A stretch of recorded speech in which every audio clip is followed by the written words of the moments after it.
स्वागत है आप सभी लोगों का Vijay Singh study group channel में। मैं विजय सिंह और फ्रेंड्स लक्ष्मीकांत की बुक की जो हमारी पॉलिटी है वो तो चल ही रही है।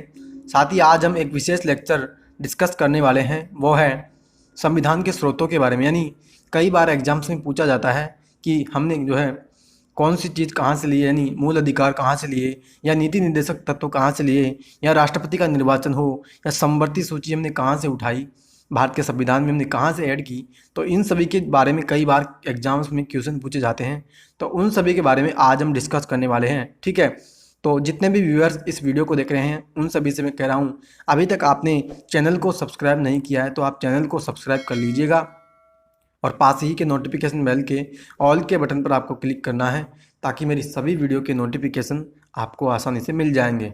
ठीक है फ्रेंड्स, तो अब हम स्टार्ट करने वाले हैं। देखिए क्या कह रहा है कि भारत शासन अधिनियम, यानी आप ऐसा समझना कि भारत शासन अधिनियम से हमने कौन कौन सी चीज़ें भारत के संविधान में ऐड की।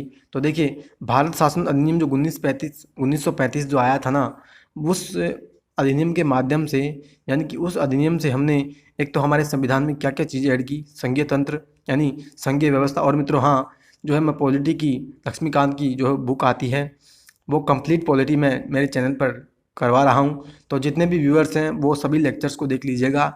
एक एक लेक्चर्स के बारे में मैंने डिटेल से और सरल से सरल शब्दों में समझाने की आपको भरपूर प्रयत्न किया है। ठीक है, आप एक बार जा कर के देखिएगा। ठीक है, आपको विश्वास हो जाएगा। अलग से प्लेलिस्ट भी बनाई हुई है।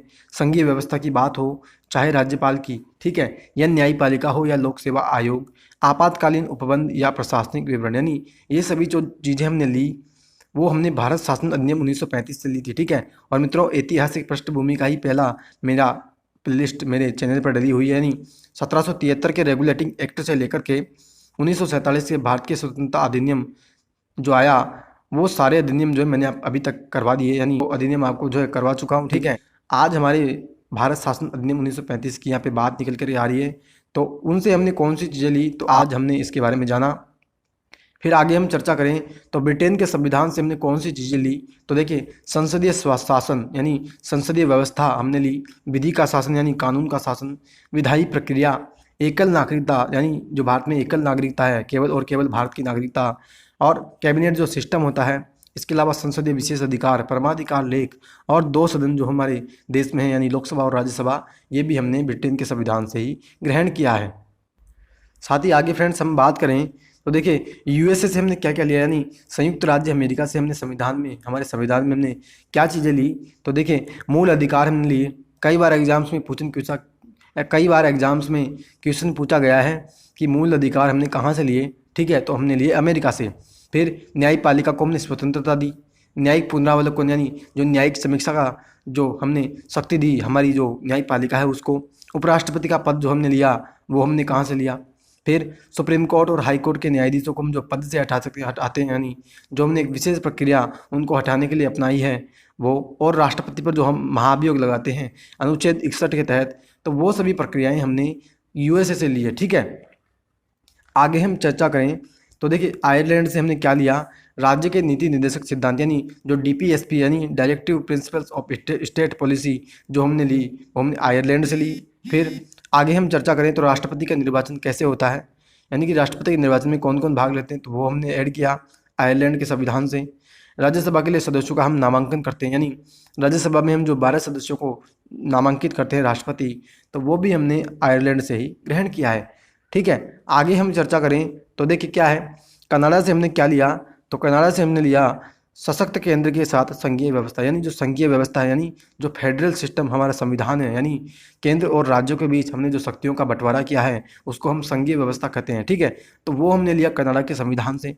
फिर अवशिष्ट शक्तियों का हमने केंद्र में निहित होना, यानी जो केंद्र सूची, राज्य सूची और समवर्ती सूची में जो विषय शामिल हैं, ठीक है, इन विषयों के अलावा जो भी विषय होते हैं ना वो अवशिष्ट विषयों के अंतर्गत आते हैं, और उन विषयों पर जो शक्ति बनाता है यानी उन विषयों पर जो कानून बनाता है और उसको, यानी उन विषयों पर कानून बनाने की जो शक्ति हम किसी को देते हैं तो वो हम अवशिष्ट शक्तियाँ, उनको हम अवशिष्ट शक्तियाँ कहते हैं। ठीक है, तो वो अवशिष्ट शक्तियाँ जो हमने केंद्र को दी वो भी हमने कनाडा के संविधान से ग्रहण किया। फिर केंद्र जो राज्य के राज्यपालों की नियुक्ति करता है, यानी जो राष्ट्रपति राज्य के राज्यपालों की नियुक्ति करते हैं, और सुप्रीम कोर्ट का परामर्शी न्याय निर्णय यानी अनुच्छेद 143 के तहत सुप्रीम कोर्ट जो राष्ट्रपति को जो है सलाह देता है संवैधानिक मामलों पर या किसी अन्य मामलों पर, तो वो भी हमने कनाडा के संविधान से ही, भारत के संविधान में ग्रहण किया है। ठीक है।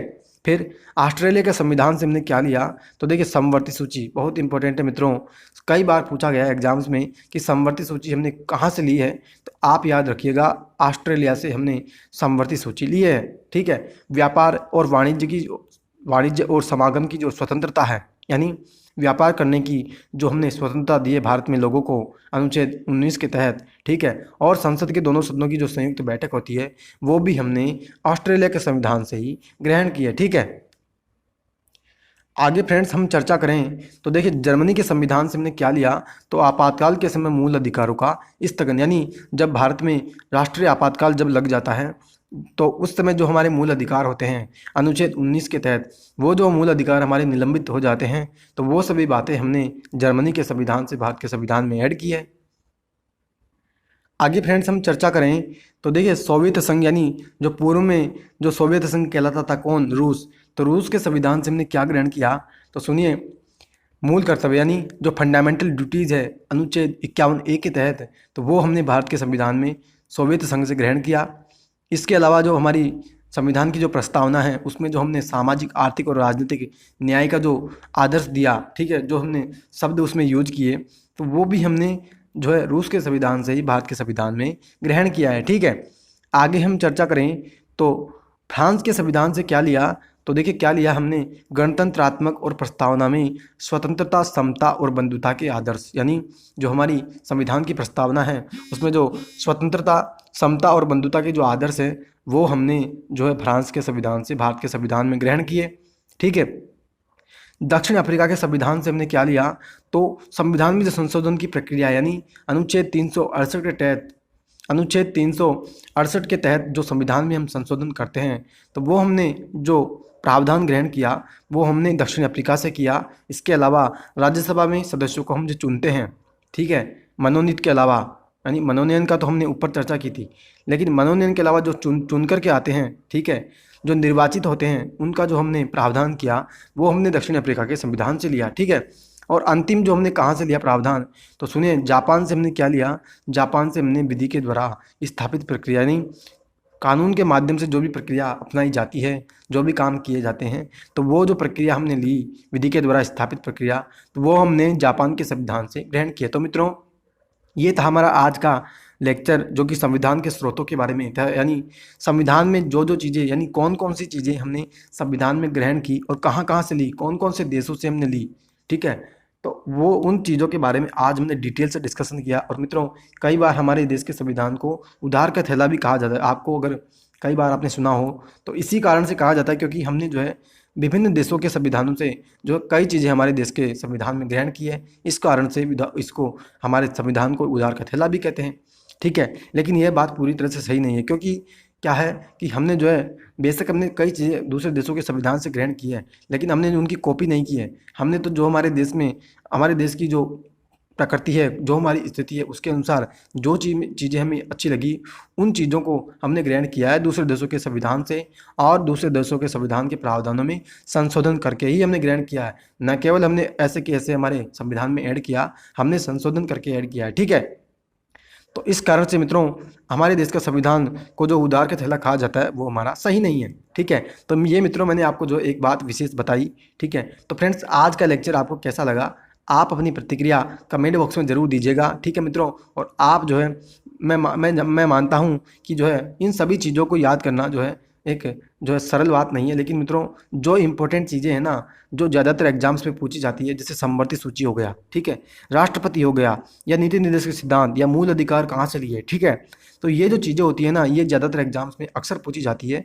तो इन चीज़ों को आप जो ज़रूर से याद कर लीजिएगा। ठीक है। तो फ्रेंड्स आज का लेक्चर आपको कैसा लगा, अपनी प्रतिक्रिया आप कमेंट बॉक्स में ज़रूर देना। और मित्रों मैं फिर से कह रहा हूँ कि मेरे चैनल पर जो है पॉलिटी अभी चल रही है, इसके अलावा मैं जो है आने वाले समय में पॉलिटी की NCERT है 6 से लेकर के 12 तक की, इसके अलावा हिस्ट्री हो गया या और भी कोई आर्ट एंड कल्चर हो गया, तो ये सभी सब्जेक्ट मैं लेकर के आने वाला हूँ। ठीक है, तो इस प्रकार आप जो है चैनल को ज़रूर सब्सक्राइब कर लीजिएगा और फ्रेंड सर्कल में जो आज की जो वीडियो है इसको ज़रूर शेयर कीजिएगा, ताकि सभी लोग, यानी कई बार जो है हमें एक ही वीडियो में जो है इन चीज़ों के बारे में नहीं पता होता कि हाँ हमने जो है कौन से देश से कौन कौन सी चीज़ें ली। तो आज की जो वीडियो मैंने बनाई है ना, इसके अलावा मित्रों आप विश्वास करना, इस जो चार्ट बताया मैंने आपको, इस चार्ट के अलावा किसी भी एग्जाम में कोई भी अन्य चीज़ निकल करके नहीं आती। यानी इस चार्ट में जो मैंने बातें बताई है इन चीज़ों में से ही क्वेश्चन बनता है, इसके अलावा और कोई चीज़ें इंपॉर्टेंट नहीं है जो हमने आज डिस्कस नहीं की हो। ठीक है, तो फ्रेंड्स अब हम मिलेंगे अगले लेक्चर में, तब तक के लिए हैव ए नाइस डे। जय हिंद, जय भारत, वंदे मातरम।